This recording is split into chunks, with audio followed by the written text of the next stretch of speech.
Fala comigo, estamos começando mais um episódio aqui e hoje nós vamos falar sobre técnicas avançadas. Utilidade, quais são boas, quais são ruins, quais você pode incluir no treino, momento adequado para incluí-las nos treinos, né? Então, a gente vai estar falando sobre tudo isso aqui hoje. Segue no vídeo. Vamos começar por qual? Bora começar pelas ruins, pelas boas. Bora começar pelas ruins e depois a gente fala as boas. As ruins, péssimas, né? Nunca deve as usar no seu indispensáveis. É porque assim, quando a gente fala questão de uma técnica ser ruim, todo mundo aí já pode presumir que são técnicas que no longo prazo vai prejudicar tanto a sua progressão quanto a sua recuperação. Perfeito. São técnicas que vão te dar um alto nível de fadiga, vão te dar um alto nível de dano muscular e estresse metabólico. Vai entregar pouca hipertrofia. Consequentemente, a hipertrofia vai ser prejudicada porque a síntese proteica que iria para construção de massa muscular vai ter que ir para reparar o dano muscular. Então, perfeito. As técnicas mais utilizadas hoje no meio, acho que eu mais vejo em academia é bisete, trisete, isometria. Circuito, né? Que é acima do trisete ainda. Exato. 4, 5 exercícios sem descansar. Aí a gente já chama de giant series, né? Séries gigantes. Perfeito. E, basicamente são séries que elas vão aumentar a sua percepção de esforço, vão te deixar mais fadigado. Então por isso que você vê às vezes uma pessoa fazendo bisete ficando muito cansada, achando que o treino foi bom, quando na verdade ela só tem uma percepção de esforço alta e aí consequentemente vai aumentar o volume do treino, mas a intensidade tende a cair, principalmente no segundo exercício, né? No caso de uma bisete. Exato. Então, por exemplo, o bisete, para quem não sabe, né, às vezes a gente tá falando, tu não sabe, bisete consiste em tu realizar 2 exercícios de uma vez só. Então, tu vai fazer... Sem descanso? Logo em sequência, né? Tu vai fazer uma elevação lateral, já saiu da lateral, já pega, sei lá, um supino. Uma frontal. Ou uma frontal, enfim. Tem gente que faz isso, né? De fazer supino e depois ombro. Sem descansar. Então, basicamente, a pessoa vai fazer elevação, supino, aí depois descansa, e geralmente esse descanso é curto também. Então, como se já não bastasse a alta fadiga que vai gerar fazer 2 exercícios em sequência, também vai descansar ali 1 minuto, 40 segundos e já vai começar de novo. Perfeito. Então, são técnicas que... Esses são um tipo de técnicas que, independente do momento que você usa no treino, seja no começo, no início, no meio, no fim, não são bem-vindas, não são interessantes de se fazer. Então, evite ao máximo. Evite ao máximo, não faça, não é nem evitar, não faça. E acaba que é também assim, o pessoal às vezes pensa, nossa, sair do treino com pump, o músculo tá gigante, mas assim, saiu morto, saiu com pump, isso é um resultado ilusório. Você só vai levar isso para os próximos 30 minutos. Chegou em casa, tomou banho, tipo, o músculo voltou ao normal e no longo prazo ele não vai crescer. Isso. Então, assim, você vai manter o mesmo físico sempre. Você vai treine pelo pump, se frustre pelo pump. Exato. Basicamente isso. Isso no começo, quando comecei a treinar, muita galera falava, tipo, sai da academia, tipo, aí o cara postava lá, né, cheio, tomo banho, fico vazio. Mas isso daí era um meme na época e hoje a gente vê que era um meme mostrando o quão errado era o treino. Quão errado era o treino. Não tem lógica tu fazer essas técnicas. Então são técnicas como... drop set ainda tem aplicabilidade, a gente fala mais... Vamos falar mais na frente. Se bem aplicado, né? Mas bisete, trisete, as giant séries, né, que são os circuitos com mais exercícios...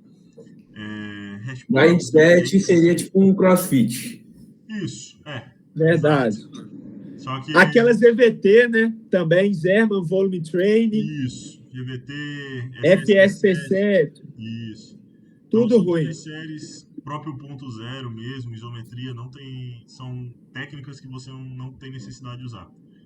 Então, isometria é banquinho depois de um agachamento, depois de um leg press, cadeira extensora, ficar encostado na parede lá, não vai gerar nada. Você só tá se matando à toa. Ou quem faz, sei lá, cadeira extensora com pico de contração de 10 segundos, aí depois faz... Isso daí não vai te ajudar em nada. Não vai. Só vai deixar tua perna tremendo, queimando, e aí tu acha que tá tendo hipertrofia, mas na verdade é só uma percepção de esforço alto. Então, Perfeito. são as séries que a gente em nenhum caso é interessante passar. Nem cogito colocar num treino. Oi? Eu, no meu caso, nem cogito colocar num treino. Eu nem cogito também. Fica até mais fácil montar um treino que você já exclui elas. Então, Perfeito. no caso da isometria, aí já não pensando em hipertrofia, mas tem caso de lesões, pode ser bem-vindo em algumas É igual pessoas. do fluxo sanguíneo, né? De restrição do fluxo sanguíneo. Também Isso. tem aplicação. Tem aplicação no caso de lesões. Tem aplicação. Vale lembrar, no caso de lesão. Se a pessoa não está buscando máxima performance para hipertrofia e tudo mais. Perfeito. Então, especificidade do treino, né? Isso. Então aí já vai ser um caso à parte. E tem a questão agora, né, de uma técnica que é um set, né, é o drop set. Também para a maioria das pessoas acaba fazendo errado. Sei lá, pega um halter de 20 quilos, aí faz elevação lateral com 20, abaixa para 18, para 14, para 16, para 14, para 12, para 10. Esse é um drop que, mais uma vez, só vai te gerar mais fadiga, mais dano muscular, tudo isso. Então, o drop set inteligente, né, como a gente estava falando antes aqui, é mais interessante para indivíduos avançados, pelo fato da recuperação ser melhor, síntese proteica ser melhor, e também ali no último exercício da sessão de treino. Perfeito. E sem fazer esses drops, sei lá, 5 drops. Gigantescos. Você vai fazer um drop, às vezes 1 ou 2 drops no máximo. Exato. Pode ser interessante. De preferência em uma máquina. Exato. Isso aí, em uma máquina, e não vai querer fazer uma coisa dessa, tipo num agachamento. Já ia falar. Vai correr fazer risco. Drop, levantamento terra, agachamento livre. Não existe isso, não. Isso aí. Tipo, seja consciente, faz no exercício mais fácil. Geralmente uniarticular, né? Ou se for multiarticular, procura uma máquina. Isso se aí. for para fazer. O back offset vou deixar pro Sabino falar, porque eu falei demais. Então, o back-off Agora também já é uma que eu parte gosto boa. bastante. Então, para quem não conhece, consiste em você terminou, né, aquele esquema de separar o seu treino em uma série principal, 1, 2 séries principais, com aquela faixa de repetição. Então, vamos supor, você trabalhou ali uma série no supino reto, 4 a 6 repetições. Chegou na falha, bem próximo dela, e aí você vai fazer uma série back-off. O que seria isso? Você vai diminuir de 10% a 30% da carga. Você pegou 100 quilos, vai diminuir para 70, vai fazer mais repetições. E o descanso, ele é de uma série normal. Então, você vai descansar 2, 3, 4 minutos. Vai fazer de 8 a 10 repetições, por exemplo. Sendo que na principal você fez de 4 a 6. Então, assim, é uma série que você agrega volume de forma positiva, porque são séries efetivas. Você descansou bem entre essas duas séries. Você não fadiga tanto. Trabalha num range de repetição diferente. Então, pode até ajudar na estagnação do treino, né? Caso o seu treino não esteja progredindo. Então, a back-off, para mim, é assim, top 3 melhores técnicas para você ter no seu treino. Então, ela pode ser tanto no início quanto no final. Aí vai de como o seu treino vai estar estratégia, né? Exato. E essa série de back-off entra como volume na semana. Entra como volume efetivo. Porque é uma série que tu vai chegar com proximidade com a falha ou até a falha, dependendo do exercício. Certo? Exato. E é uma série que dá para aplicar em exercícios livres também, né? Por causa do tempo de descanso que tu vai dar entre a série principal e a back-off. Exato. Eu até gosto, vai depender da estratégia com o aluno, o objetivo. Por exemplo, o aluno está focado mais, às vezes, no treino de força e melhorar algum movimento multiarticular específico. Fez 2 séries pesadas no agachamento livre, no início da sessão. Já vai ter certa fadiga, ainda mais se chegar mais próximo da falha. 2 séries para 3 repetições, por exemplo. E aí lança uma outra para back-off, de 6 a 8, de 8 a 10, com uma carga mais leve. Então, tanto vai agregar volume, que vai estar próximo da falha também, mantendo ali uma na reserva, 2 no máximo, quanto a gente vai ter um menor desgaste para o restante da sessão. Então, assim, é uma estratégia que eu gosto bastante. Tanto pela técnica também, né? Você fazer mais repetições com uma carga menor, você consegue consolidar melhor a técnica. Então, eu sempre gosto de passar assim, dependendo do aluno. Isso com bons olhos. Antes de falar da cluster, porque a cluster dá pra falar bastante sobre ela, e outra variável da cluster também. Falar do hash pause, que é uma das técnicas que eu acho interessante também. Utilizar em último exercício. O hash pause seria tipo um cluster sem programação, né? Tipo, repetições, né? No blocos. E que vai chegar até a falha. Que vai garantir que tu vai chegar à falha. Isso. Então, o hash pause você não vai diminuir a carga. Vai fazer, sei lá, quantos blocos forem necessários. Basicamente são 3 ou 4 blocos. 3 blocos, né? Geralmente tem gente que faz 4, né? Mas aí... vai depender. Por exemplo, eu fazia bastante hash pause na extensora. Então, eu fazia 10 blocos de 3 blocos, né? Até a falha. Tipo, falhou, descansa 10, 15 ou até 20 segundos. Isso. Falhou de novo, repete. Aí terminou esses blocos. Cada bloco não tem uma margem de repetições já estipuladas, né? Isso, falha. Vai ser até a falha. A falha correta, não aquela falha que tu vai ficar sambando no aparelho. Tipo, tá fazendo a extensora, é um bom exemplo. Tá perfeito no movimento, costas encostadas, joelho movimentando. Chegou ali numa repetição que tu vai ter que dar impulso assim com o corpo, já não é... Já tá forçando mais repetição. Já perdeu toda a ideia do exercício. Isso, perfeito. Para a série já. Descansa, volta. Com certeza você vai fazer menos repetições que no primeiro bloco. Exato. Isso tu vai fazer. Terceiro bloco também vai cair bastante repetição. Provavelmente se tu fez, sei lá, 12, 10 repetições no primeiro bloco, no último tu vai fazer 4, 5 ou menos. Então, basicamente é isso. Hash pause é interessante pelo fato de que ele não vai te fazer sacrificar a intensidade. Tem um alto acúmulo de fadiga, porém, mas como eu disse, se você está ajustado com o volume de treino, se a tua dieta também, se você está no período de dieta que permite ter essa fadiga um pouco maior, é um bom alinhado do treino. Pode jogar ali um último exercício máquina também. Não acho interessante fazer exercício livre, de forma alguma. Então, técnica de treino, no geral, tipo, de colocar no início do treino, pode acabar matando o restante do seu treino. Por causa do fadiga. Então, às vezes, não é muito inteligente de você estar colocando no início. É mais seguro se você for... Você pode errar, né? Mas errar para menos, só que é muito mais seguro você jogar no final. Então, tu querer arriscar no começo pode dar bom, porém, a chance de dar ruim é muito maior. E o preço que tu paga por ter dado ruim é muito grande. Então, se quer fazer de maneira segura, joga no último exercício e é de boa. Acho que a única técnica válida de estar colocando no início do treino, assim, seria back-off, né? Perfeito. Back-off ou cluster, né? Tu pode fazer uma série toda em cluster.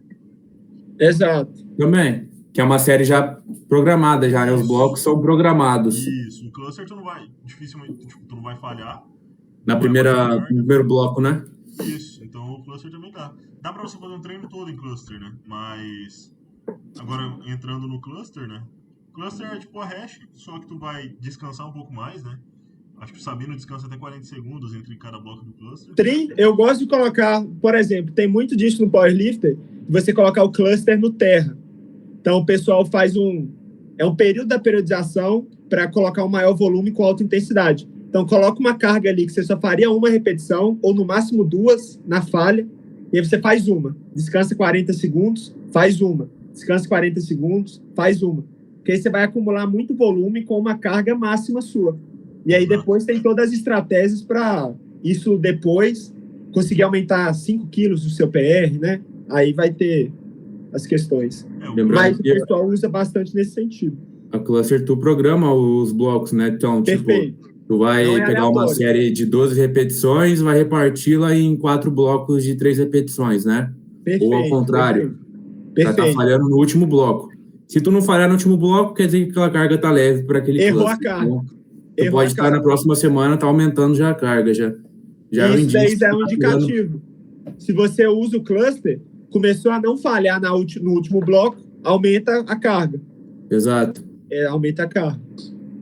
Então, o cluster é uma técnica que a gente considera ideal, né, para o treino. É uma técnica que não vai ela vai te trazer menos fadiga do que as outras, mas vai trazer uma fadiga maior do que uma série convencional. Perfeito. Porém, é muito boa para você progredir, para progressão de cargas, Acumular volume. Acumular volume, exato. Então, tipo, o cluster é uma boa técnica, porque não, também, de novo, não vai sacrificar a intensidade de treino utilizando ela. Então, você não vai ficar tirando carga para cada bloco de cluster, tu vai manter a mesma. E tem a questão da Muscle Round, né? Que é uma... É um cluster 2.0, né? É tipo o cluster 2.0. Vai basicamente falhar. Tu vai escolher uma carga que tu faria 12 repetições praticamente e vai fazer 6 blocos de 4 repetições em cada bloco. Vai dar o dobro, né? Então, no total vai dar 24 reps. 24. Pra tá no último bloco, tá falhando entre a terceira e quarta repetição.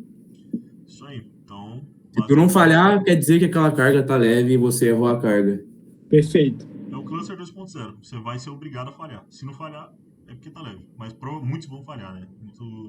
Se tu anota certinho o treino aí e tal, provavelmente você vai conseguir falhar.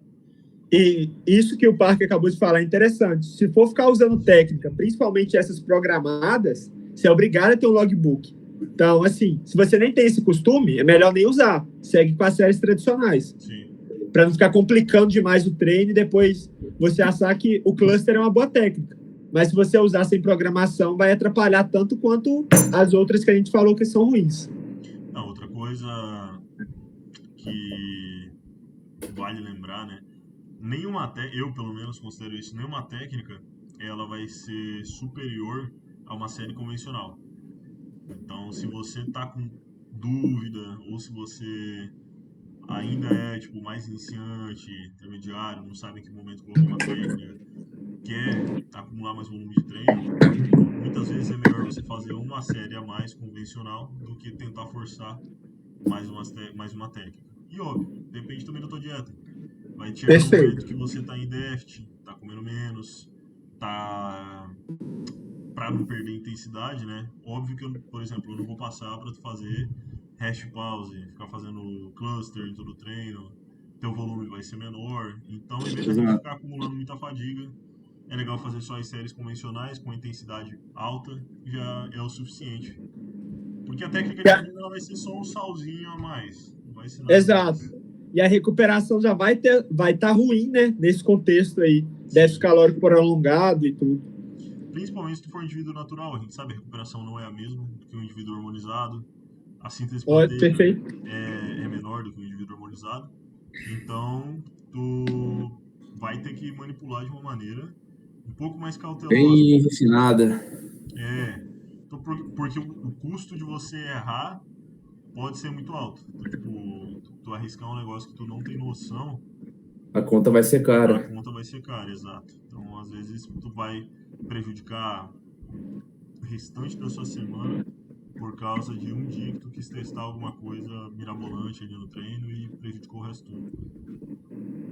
Então, basicamente é isso. Perfeito. 3 técnicas que a gente gosta, né? É a prova, que é o hash pause, back off, cluster. Em quarto... Muscle round. O muscle round que é o cluster, né?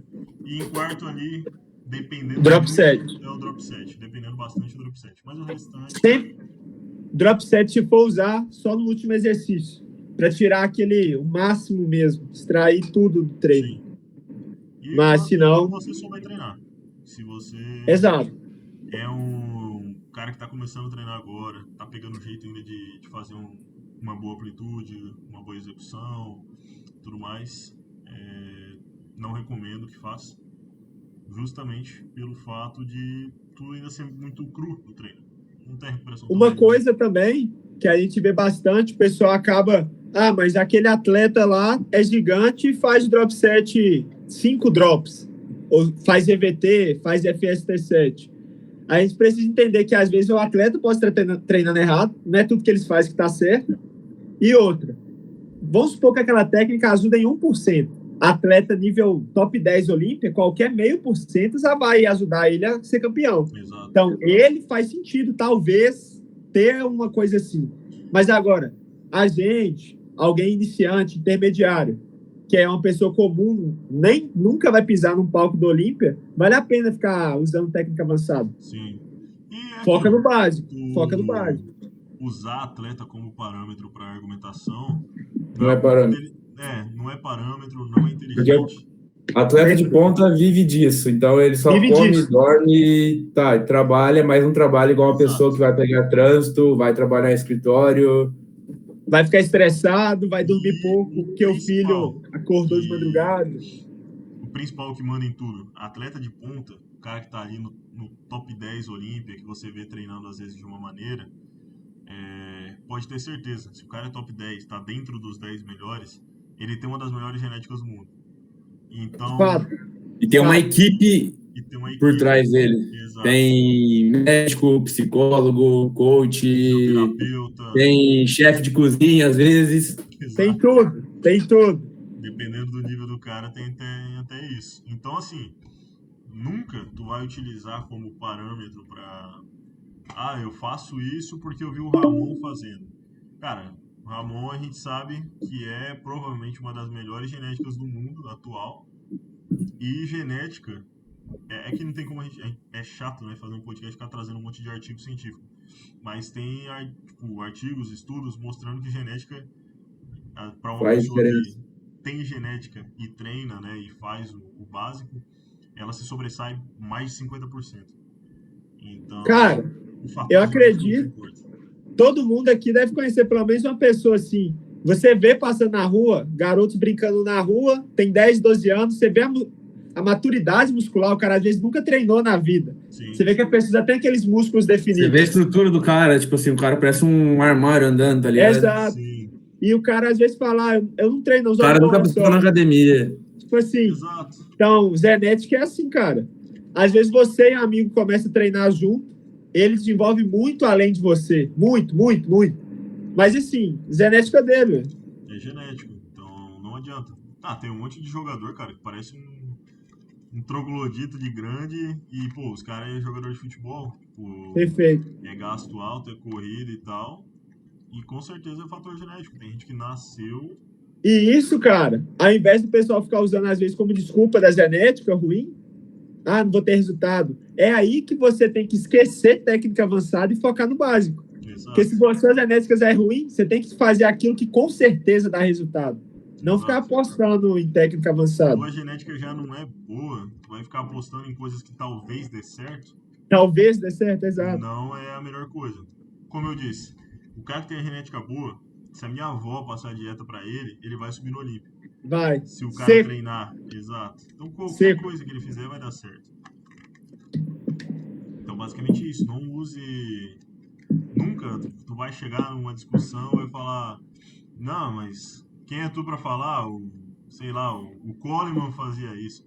Pô, mano, não usa esses argumentos, cara. É feio. Tudo que o Coleman fizesse ia dar certo, cara. Exato. E outra coisa, porque o cara tá no palco, o cara subiu no palco, o cara é fisiculturista, isso não é parâmetro de sabedoria pra ninguém. Porque você é atleta não significa que você é o cara mais sábio.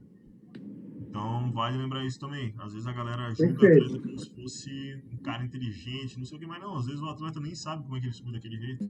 Tem preparador, tem treinador, tem nutricionista, tem coach. Então, a maioria dos atletas não entende realmente.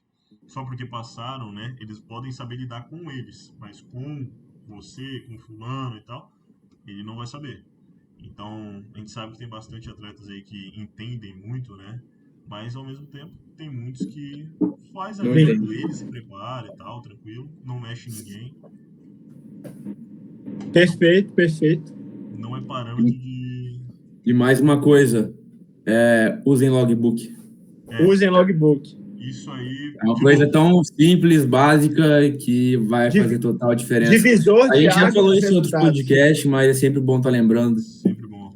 O próprio Moraes, que é atual 212 do Brasil, pô, o cara tem uma genética absurda? Tem, só que ele treina igual um maluco, cara. Ele treina bonito, treina pesado e tem o caderninho dele lá, anota certinho as cargas.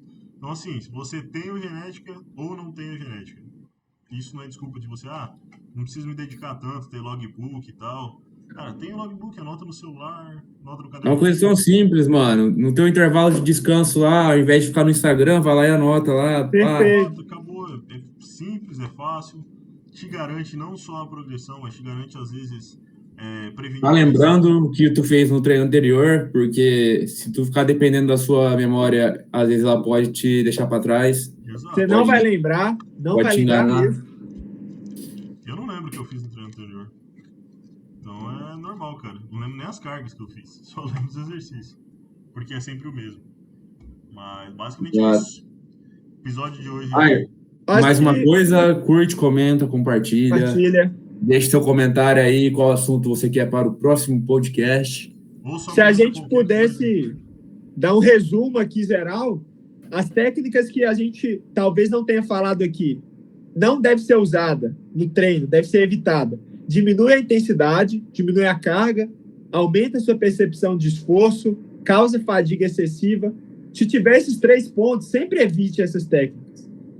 Agora, técnicas que mantêm a intensidade, promovem bons descansos entre elas, aí vocês podem pensar em incluir.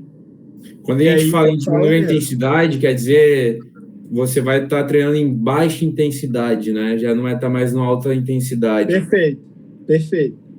Então, mesmo que a percepção de esforço esteja alta, a intensidade está baixa. Então, assim, os resultados vão ser mínimos. Não vão ser muito satisfatórios. Exato, perfeito. É isso? Então, muito obrigado a todos que assistiram até aqui. Curte, comenta, compartilha, ajuda bastante. Até a próxima. Domingo agora não vai ter podcast. Exato. Voltamos domingo que vem. Isso aí, valeu. Valeu.